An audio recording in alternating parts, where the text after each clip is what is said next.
সুপ্রিয় দর্শক, আসসালামু আলাইকুম। দর্শক, আপনাদেরকে প্রীতি ও শুভেচ্ছা জানিয়ে শুরু করছি আজকের প্রতিবেদন।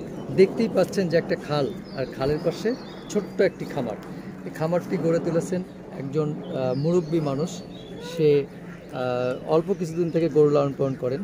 তো এই বয়সে গরু লালন পালন করে আসলে কেমন আছেন সেই বিষয়টা জানাবো। আর আমরা এই মুহূর্তে আছি সিংহাসার মানিকবাজার সাভার।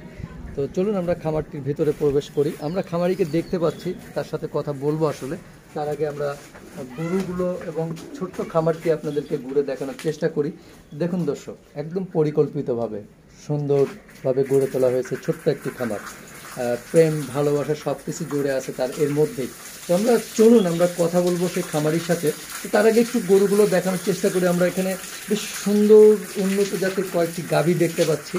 গাভীগুলো দেখতেও কিন্তু অনেকটা সুন্দর লাগতেছে দর্শক, দেখতেই পাচ্ছেন যে এখানে আমরা ভিন্ন কালারের একটা গাভী দেখতে পাচ্ছি, অনেকটা ছাই কালার বলবো। তো এই ধরনের গাভীগুলো দেখতে কমই পাওয়া যায় এবং এই গাভীগুলো কিন্তু অনেকটা উন্নত হয়, দুধের রেকর্ডও ভালো হয়। আমরা এ পর্যন্ত যতটা দেখে আসছি আসলে। তো পাশেও দেখতে পাচ্ছি যে অস্ট্রেলিয়ান ফ্রিজিয়ান জাতের গাভী। এই ছোট্ট খামারটি দেখেন যে একটা ফ্যান রাখা হয়েছে এবং ইটগুলো গ্যাপ রাখা হয়েছে যাতে গরুগুলো সুন্দরভাবে এখানে তারা থাকতে পারে। তার বাসস্থানটা ঠিক মতো গড়ে তুলতে পারলে বা তাদেরকে আরামে এসে রাখা গেলে কিন্তু অবশ্যই মানে সফলতা অর্জন করা সম্ভব। চলুন আমরা সেই খামারির কাছ থেকে বিস্তারিত তথ্য জানি যে সে আসলে কেমন আছে গরু বাছুর লালন পালন করে, তার সংসারের কি অবস্থা, সে লসে আছে নাকি লাভে আছে, টোটাল বিষয়টা আপনাদেরকে জানাবো। আসসালামু আলাইকুম। আসসালামু আলাইকুম। ওয়ালাইকুম আসসালাম ওয়া রাহমাতুল্লাহি ওয়া বারাকাতুহু। কেমন আছেন? ভালো আছি, আল্লাহ দিয়ে গরু পেলাম। ভালো আছেন? কি নাম আপনার? আব্দুর রহিম। আচ্ছা, রহিম ভাই। তা আপনি দুলো ভাই নামে পরিচিত, আমাদেরও দুলা ভাই নাকি? ঠিক আছে, তাই যা বলেন আপনারা তাই খুশি। আচ্ছা, না ওখানে শুনতেছিলাম তো দুলা ভাই, তা আমরাও দুলা ভাই করে ডাকলাম, অনেকটা মজাই পেলাম আসলে। তো একজন আমাদের বললো যে উনি এখানকার দুলা ভাই নামে পরিচিত। তা আসলে তো দুলা ভাই, আপনি কবে থেকে গরু লালন পালন শুরু করলেন? এই 12 বছর আগে থেকে আমি গরু বছর পালি। ফার্স্টে একটা কিনলাম ছোট, ওইটা পালতে পালতে আল্লাহ দিলে ওইটা বেঁচে আবার দুইটা কিনলাম। আচ্ছা, দুইটার পর আবার আল্লাহ দিলে আচ্ছা সেই গাভী কিনলাম। আচ্ছা, তার আগে আমরা জানবো বিস্তারিত, একটু জানবো যে আসলে 12 বছর আগে শুরু করলেন, তার আগে কি করতেন? তার আগে আমি মাছ ধরতাম। মাছ ধরতেন। আচ্ছা, মাছ ধরা ভাত দিয়ে আপনি হঠাৎ করে গরু লালন পালনে আসলেন। আসলে এটার উৎসাহটা কার কাছ থেকে পেলেন যে গরু লালন পালন করবেন? আমরা আগে স্বাধীনের আগে পরে পালতাম গরু, মাঝখানে পালি নাই। আচ্ছা, তাই যে আবার গরুর মধ্যে আইলাম যে তো কোনো শান্তি নাই, গৃহস্থলীর মধ্যে আর কোনো শান্তি পাওয়া গেছে না। আচ্ছা, এই যে 12 বছর আগে শুরু করলেন, যে একটা গরু কিনছিলেন, সেটা কি গরু ছিল, কত টাকাতে কিনছিলেন? এটা ষাঁড় গরু কিনছিলাম। ষাঁড় গরু কিনছিলাম 36,000 টাকা দিয়ে। 36,000 টাকা দিয়ে। আচ্ছা, তারপর ষাঁড় গরুর থেকে গাভীতে আসলেন কবে? গাভীতে আসলাম আবার 5 বছর পরেই। 5 বছর পরে। তাহলে ষাঁড় গরুতে বেশি লাভ করেছেন না গাভী গরুতে বেশি লাভ হয়? সবাই দুটাই। কাল্লাজাটাই এটা হলো ব্যবসা, একটা গরু পালা। কাল্লাজার গরুটা বাড়ায় দেয়, হারও পোষায় জায়গা। আচ্ছা, আবার সময়তে মনে করেন ষাঁড় গরু ধরা খায় জায়গা, গরুটা না বানায় পারলি, না সুন্দর হইলে, কারণ খাদ্য না খাইলে। আচ্ছা, তা আপনি বললেন যে প্রথমে একটা ষাঁড় গরু কিনছিলেন 36,000 টাকা, তারপরে কি আর কিনতে হয় নাই? তারপরে ওইটা বেচে আবার দুইটা কিনছি। ওইটা বেচে ওইটার টাকাতে দুইটা কিনছেন? দুইটা কিনছি, কিছু বইরা। আচ্ছা, কিছু ভইরা। তাহলে এখন আপনি কয়টা গরু গাভী আছে আপনার? এখন আমার দুইটা আছে বর্তমান গাভী। দুইটা গাভী, একটা এই ষাঁড় আর আরো দুইটা, একটা দামুর। আচ্ছা, ষাঁড়ও আছে, এটা ষাঁড়। এটা ষাঁড়। আচ্ছা, এটা কি আপনার খামারের নাকি? না, আমার খামারের। খামারের। আচ্ছা, পার্সেন্টেজ তো মনে হচ্ছে অনেকটা ভালো পাইছে। হ্যাঁ। আচ্ছা, তো এই যে আপনি 12 বছরে এই গরু থেকে কি আয় করা সম্ভব হয়েছে? হ্যাঁ, আয় করা ভালোই আয় হয়েছে আমার। আয় হয়েছে, যার কারণে আমি এখনো পালি। দেখেন না, গোয়াল দিয়ে হয়েছি 1,20,000 টাকা গোয়ালটা দিচ্ছি। আচ্ছা, এই গোয়ালটা দিয়েছেন আপনি 1,20,000 টাকা খরচ করে। তার মানে গরুর আয় থেকে এইটা? গরুর আয় থেকে কেউ ছেলে ফেলেরাও দেয় কিছু, অন্ত কিছু বর্ণপূর্ণ করতে হয়। খালি একখান দিয়ে আইলে ভাই সংসারে বারণ যায় না। কিন্তু দুলা ভাই, তো আপনি বলতেছেন যে গরুর আয় থেকে গরুতে লাভ আছে, কিন্তু এখন ম্যাক্সিমাম মানুষ বলতেছে, খামারিরা বলতেছে লস হচ্ছে। না, আমাকে মিথ্যা কথা আমি বলতে পারবো না। তারা কোনো কারণে বলতেছে গরুকে স্বার্থের লিগে, আমি তা বলতে পারবো না। মিথ্যা কথা এই বছর আমার চলবো না, কোন সময় মারা যাই। আচ্ছা, মানে আয় হয় কিছু, যেটা না হয় যে তা না করলে আমার বর্ণ পূর্ণ চারিদিকে দান লাগে তাহলে চলন যায়। আচ্ছা, যেটা সত্য সেটা সত্যই বলতে হবে। সত্যি বলতে হবে, মানুষে বলুক গায়ে হয় না আমার হয় কিছু। আচ্ছা, তার মানে এখন ঘটনা হলো আপনি এই যে 12 বছরে গরু লালন পালন করে এখন সর্বোপরি কেমন আছেন? ভালো আছি আমি, আল্লাহ দিলে হাজার শুকুর আল্লাহর কাছে। আমার ছেলে পড়ে খুব ইয়াত খাই, বাড়িতে আমি করা পাইনি। আচ্ছা আচ্ছা, তার মানে আপনি বলতে চাচ্ছেন যে গরু বাছুর লালন পালন করে লাভ হয় আসলে? হ্যাঁ লাভ হয় আসলে। আচ্ছা, লসটা কি কারণে হয়? লসটা হয় পালতে পারে না, যত্ন করতে পারে না। গরু লোক গরু হতে হইব, গরু পাললে তাইলে গরু রায় হইব। গরুর মুখে আমার টান লাগবো যে একটা পড়ছি নেই। আচ্ছা, আমি ঠিক মতনই করি, কিছু হয় আল্লাহ দিয়ে। তো এই বয়সে আপনি আসলে কিভাবে সময় দেন এদের? কি করুন ভাই, কি করি, আমরা ঘর বাড়ি করা পাইনি, ছেলে পেলে তো ঠিকই 3টে। আচ্ছা, ছেলে পেলে তো এই গরু বাছুর আয় থেকে লালন পালন করছেন হ্যাঁ তাদের? সব না, এই আমি কইলাম আমরা মাছ ধরছি এখন 12 বছর ধরে। সব এর আগেও আমি গরু পাচ্ছি, স্বাধীনের আগে পরে আমরা স্বাধীনের সংগ্রাম করছি, কিন্তু ভোট হয় না এই সময়। আমার সংগ্রাম ঠিকই করছি। যখন মাছ ধরতেন তখনই বেশি ভালো ছিলেন না এখন বেশি ভালো আছে? এখন বেশি ভালো, এখন কিছু ভালো আছি আমি, আগে তো অনেক ভালো আছি। আচ্ছা আচ্ছা, তার মানে আপনার কথা এটাই বোঝা যায় যে গরু বাছুর সঠিকভাবে লালন পালন করতে পারলে লাভ হবে। কিছু হবেই, কেউ যে অত হবে না যে আমার তৃণপলতা যদি আবার করাই তাহলে আবার চলবো না সংসারে। আর হয়তো দূর দিলে কারণ না হয় না, ব্যক্তি খাটুন একখানে তেল আইব কেমনে? আচ্ছা, যেখানে জামানো লাগবো তাই খাটানো লাগবো। আচ্ছা, আমরা যে ষাঁড় গরুটা দেখতেছি এটা এখন কতদিন বয়স হয়েছে? এটা 14 মাস। 14 মাস।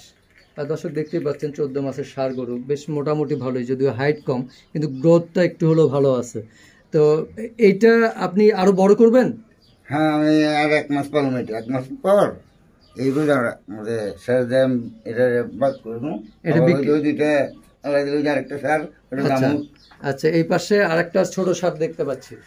দর্শক দেখতে পাচ্ছেন ছোট ষাঁড় একটা দামুর বাছুর। উঠাই দেবো এটা। আচ্ছা, না উঠান লাগবে না, ও একটু আরাম করতেছে। এই যে এটা কি দামুর? এটা দামর। এটা কতদিন বয়স হয়েছে? এটা হলো 5 মাস। 5 মাস চলতেছে। এটা কি গাভী বানাবেন? হ্যাঁ এটা আশা আছে, গাভী বানাবো আল্লাহ রহমত করে। তারপরে দর্শক দেখতে পাচ্ছেন যে অনেকটা কিন্তু সনাতন পদ্ধতি অবলম্বন করা হয়, যে হাড়ি পাতিলে করে আসলে খাওয়ানো হয়। শহরের মতো কংক্রিট ঢালাইয়ের মধ্যে কিন্তু না। তো এই সনাতন পদ্ধতিতে গরু লালন পালন করাটা কিন্তু একটা স্বাস্থ্যসম্মত। আমরা যে গাভীটা দেখতে পাচ্ছি গাভীটার কালার কিন্তু আলাদা। তো এই গাভীটা কোন জাতের এটা কি বলতে পারেন ভাইয়া? এটা jersey. Jersey? Jersey, Indian jersey. Indian jersey, বেশ লম্বা চড়া, বেশ ভালো। তো একটু দুলাভাই এই দিকটায় আসেন একটু। এই যে এই জার্সি গরুটা এটা কি আপনার পালের না কেনা? একটু একটু এদিকে আসেন। এটা আমি পালি। মানে এটা কি আপনার পালের বাছুর ছিল? না এটা আমি কিনে আনছিলাম। কতদিন আগে? এটা 5 বছর আগে কিনছি। 5 বছর আগে। এটা কয়টা বাচ্চা দিয়েছে? এটা আমি 3টা বাচ্চা লইছি। 3টা বাচ্চা। কত কেজি দুধ দেয় এটা? এটা দুধ দেয় দুই বেলায় 12 13। এইটাই ম্যাক্সিমাম দেয়। আচ্ছা, তারপরে যে ওটা তো ফ্রিজিয়ান জাতের গাভী তাই না? হ্যাঁ। এটা কি আপনার পালের বাছুর থেকে গাভী বানাইছেন না কিনছেন? এটাও কিনছি। এটাও কিনছেন। এটা কতদিন আগে কিনলেন? এটা কিনছি গত বছর। গত বছর কত টাকা দিয়ে? কত টাকা দিয়ে? এটা কিনছি 1,30,000 টাকা দিয়ে। 1,30,000 টাকা। তো এটা কত কেজি দুধ দেয়? এটা দুধ দেয় 12 কেজি, 13 কেজি, 14 কেজি। 13-14 কেজি। আচ্ছা, এই যে দুধগুলো কত করে বিক্রি করেন? 60 টাকা। 60 টাকা বিক্রি করি পাইকারি ভাবে। পাইকারি ভাবে। আর খুচরা বিক্রি 70-80। আচ্ছা, এই যে এখন একটা গরুর পেছনে প্রতিদিন কত টাকা খরচ হচ্ছে? এটা তো হিসাব রাখি না, এটা আমার লাভ হয় ঠিকই, এটা হিসাব করলে কম দেব। মাসে কেমন আয় থাকে আপনার এই গরুর দুধ বিক্রি করে?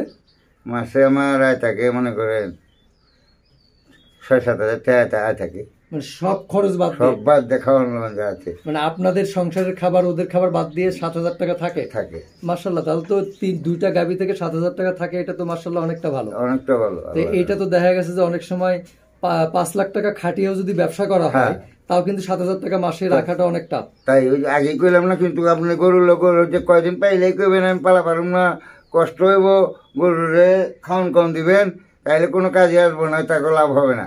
খালি চারিদিকে ঘুরলে আমার গরু থুয়ে। মানে গরুকে ঠিক মতো খাবার দিতে হবে। হ্যাঁ, সব ঠিক মতন দিলে তাই গরু দিব, আল্লাহর রহমত হইব। আর গরুরে কম কম খাওয়া করতে হবে, যে যেই কইছে ঠিক মতন যত্ন করে না।